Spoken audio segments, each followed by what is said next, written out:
আসলে যারা এই সমাজের যারা পিছিয়ে পড়ে আছে তাদেরকে সামনে নিয়ে আসতে হবে এবং তাদেরকে যদি আমরা দূরে ঠেলে দেই, তাদেরকে যদি আমরা কাছে না নিয়ে আসি, তাহলে তো তারা ঠিক বড় হবে, কিন্তু এই বড় হওয়ার মধ্যে তাদের মধ্যে অনেক কিছু কাজ করবে না।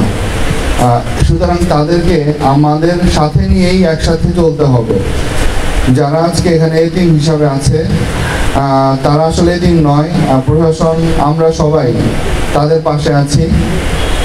আমরা তাদের সাথে তাদের সুখে দুঃখে আছি। তাদের যে সমস্যাগুলো আমাকে কয়েকজন বাচ্চা তাদের সমস্যাগুলো বললো, আমরা তাদের সমস্যাগুলোকে যত দ্রুত সম্ভব আমরা সমাধান করার চেষ্টা করব।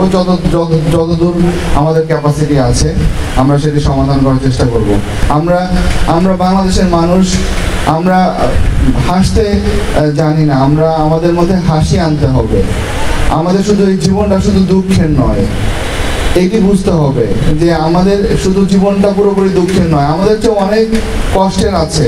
আপনারা যাবেন, আপনারা বিদেশে গেলে দেখবেন যে তাদের যদি আপনারা থার্সডে নাইটে দেখেন, তাদের কাউকে দেখলে মনে হবে না যে তাদের মধ্যে কোনো কষ্ট আছে, কারণ তারা সারা সপ্তাহ কষ্ট করে, ওই 2 দিন তারা সমস্ত কিছু হাসি মুখে তারা চলে, তারা হাসে, তারা তাদের জীবনটাকে এনজয় করে। আমরা মনে করি যে আমাদের বাঙালিদের, আমাদের মানুষদের মধ্যেও এই হাসিটা ফুটাতে হবে। আমরা এই আজকে এতিম শিশু পরিবার যারা আছে তাদের মধ্যে একটু হাসি ফোটানোর জন্য আমরা প্রশাসন তাদের কাছে এসেছি। আমরা এদেরকে তাদের মধ্যে ধারণা দিতে চাই তারা একা নয়, তাদের সাথে তারা এতিম নয়, তাদের সাথে আমরা আছি।